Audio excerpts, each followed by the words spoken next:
जय हिंद साथियों, मैं निशा सैनी आपके अपने यूट्यूब चैनल निशा सैनी स्टे 24 में आप सभी का स्वागत है। जैसे कि उत्तराखंड पीसीएस का एग्ज़ाम 14 जुलाई को निर्धारित किया गया है, उससे संबंधित ही हमने एक विशेष सीरीज स्टार्ट की है ताकि आपका कम समय में अधिक से अधिक रिवीजन हो सके। जो कि हमने तथ्य दिए हैं, वन लाइनर बेस आपको तथ्य प्रोवाइड किए जा रहे हैं। इससे पहले हम काफ़ी टॉपिक्स को एक्सप्लेन कर चुके हैं। आज का जो टॉपिक है आपका वन्यजीव संरक्षण से संबंधित है। वन्यजीव संरक्षण से जो भी आपके प्रश्न बनते हैं वे सभी इसमें सम्मिलित हैं। अगर आपने अच्छी तरीके से पूरा इसको रिवीजन कर लिया मल्टीपल टाइम तो आपका एक भी प्रश्न नहीं छूटेगा। यहाँ पर नोट करना ही है, नोट कॉपी में नोट डाउन करने की बात तो अलग है। यदि आप रिवीजन ही किसी से कर लेंगे वीडियो से तो आपका मेंस और प्री आराम से ही वन्यजीव संरक्षण संबंधित जो भी पॉइंट है आपके इसमें क्लियर हो जाएंगे। तो आपका सबसे पहला जो पॉइंट है, वन्यजीवों के संरक्षण हेतु उत्तराखंड प्रदेश में 6 राष्ट्रीय उद्यान, 7 वन्यजीव विहार, 1 पक्षी संरक्षण आरक्षित सहित कुल 4 संरक्षण आरक्षित क्षेत्र हैं। वहीं एक उच्च स्थलीय प्राणी उद्यान, 1 जैव सुरक्षित व 1 चिड़ियाघर आपका है, जो कि आपको वन्य जीवों को संरक्षण प्रदान करने के लिए बनाए गए हैं। उसी तरीके से राज्य का प्रथम चिड़ियाघर आपको बताना है कहाँ है। राज्य का प्रथम चिड़ियाघर जिसको मालसी डियर पार्क की जगह स्थित किया गया है वह देहरादून में है। देहरादून में एक तरीके से स्थापित किया गया है, क्योंकि जो राज्य का प्रथम चिड़ियाघर है, क्योंकि बहुत ज़्यादा इंपॉर्टेंट आपका प्रश्न बनने योग्य यहाँ से है कि कहाँ है आपका, एक तरीके से देहरादून में। वहीं आगे बढ़ते हैं कि राज्य का जो दूसरा है आपका चिड़ियाघर, जो कि 400 हेक्टेयर क्षेत्र में निर्माणाधीन है। देश में पहली अपनी तरह का अंतर्राष्ट्रीय स्तर का चिड़ियाघर है जिसे कार्बन न्यूट्रल जू कहा जाएगा, जो कि कहाँ पर है, वे गोलापार हल्द्वानी में स्थित है। कहाँ है वो, गोलापार हल्द्वानी में अवस्थित है। वहीं गोविंद बल्लभ पंत राष्ट्रीय प्राणी उद्यान स्थित है नैनीताल में। आपका वन लाइनर फैक्ट के जरिए आपका अच्छे से अच्छा रिवीजन हो जाएगा इसके, यदि आपने अच्छे से इसको पढ़ा। वहीं राज्य का प्रथम वन्यजीव संरक्षण केंद्र जो कि मोतीचूर वन्यजीव विहार एक तरीके से 1935 में बनाया गया था, जिसे बाद में शामिल कर लिया गया राजाजी राष्ट्रीय उद्यान में। राजाजी राष्ट्रीय उद्यान में किसको सम्मिलित किया गया, मोतीचूर वन्यजीव विहार को। उसी तरीके से राज्य में कुल राष्ट्रीय उद्यान कितने हैं, 6 हैं आपका। कार्बेट, गोविंद, नंदा देवी, फूलों की घाटी, राजाजी राष्ट्रीय उद्यान, गंगोत्री राष्ट्रीय उद्यान, आपका 6 इस प्रकार से हो गए हैं। फिर भारत एवं एशिया के प्रथम राष्ट्रीय उद्यान के रूप में 1936 में नैनीताल में गवर्नर हेली के नाम पर हेली राष्ट्रीय उद्यान की स्थापना की गई थी। उसके बाद स्वतंत्रता के बाद इसका नाम रामगंगा नेशनल पार्क, फिर 1957 में इसका नाम बदलकर जिम कॉर्बेट नेशनल पार्क उद्यान रख दिया गया। आज की डेट में 2024 में ही इसका नाम फिर से रामगंगा नेशनल पार्क कर दिया गया है। आपको ध्यान देना है इस बात का। वहीं आगे बढ़ते हुए देखते हैं कि जिम कॉर्बेट उद्यान का विस्तार कहाँ पर है। जिम कॉर्बेट राष्ट्रीय उद्यान का जो विस्तार है पौड़ी व नैनीताल जिलों में अवस्थित है। वहीं कॉर्बेट उद्यान राष्ट्रीय उद्यान के मध्य क्या है, कॉर्बेट राष्ट्रीय उद्यान के मध्य क्या है, वो पाटली दून है एक तरीके से।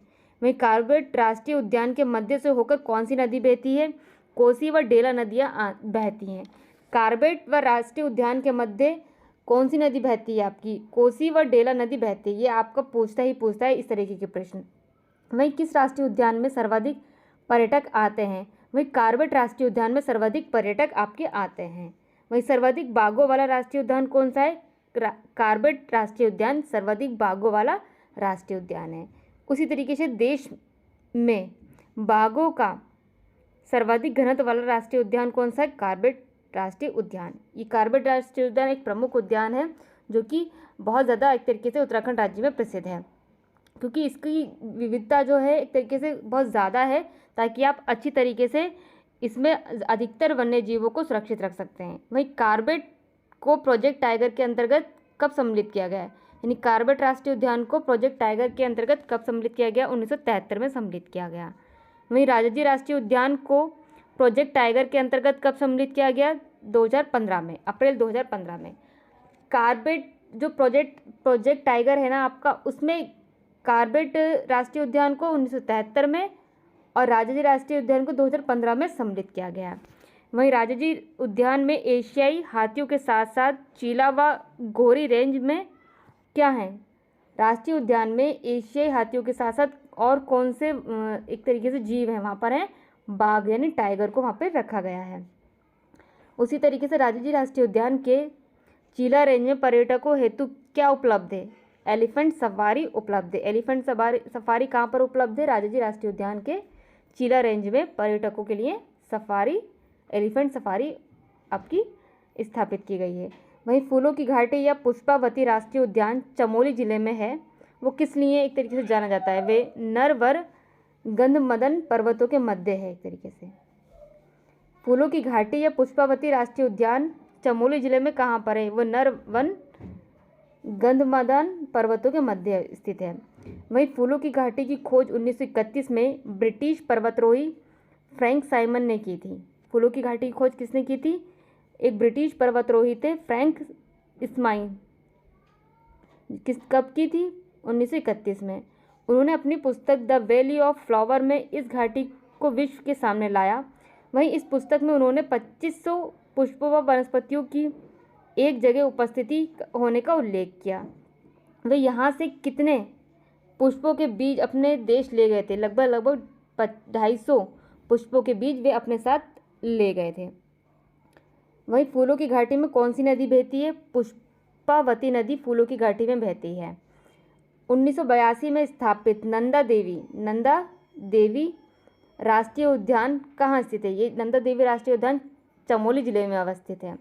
वहीं 1980 में स्थापित गोविंद व 1989 में स्थापित गंगोत्री राष्ट्रीय उद्यान स्थित है कहाँ? उत्तरकाशी में। वहीं सर्वाधिक हाथी एवं बारहसिंगों वाला राष्ट्रीय उद्यान कहाँ पर है? राजाजी राष्ट्रीय उद्यान। सर्वाधिक हाथी व बारहसिंगों वाला राष्ट्रीय उद्यान उत्तराखंड राज्य में कौन सा है? राजाजी राष्ट्रीय उद्यान। उसी तरीके से आगे समझते हैं कि 1983 में स्थापित राजाजी राष्ट्रीय उद्यान देहरादून, पौड़ी व हरिद्वार जिले में विस्तृत है, लेकिन इसका मुख्यालय कहाँ पर है? देहरादून में। जो राजाजी राष्ट्रीय उद्यान का हेडक्वार्टर कहाँ पर है? देहरादून में। आपको ध्यान देना है। वहीं एशियाई हाथियों के लिए मशहूर राष्ट्रीय उद्यान कौन सा है? राजाजी राष्ट्रीय उद्यान एशियाई हाथियों के लिए मशहूर है। वहीं कस्तूरी मृग वाला राष्ट्रीय उद्यान कहाँ पर है? फूलों की घाटी चमोली में। कस्तूरी मृग वाला राष्ट्रीय उद्यान है फूलों की घाटी चमोली में।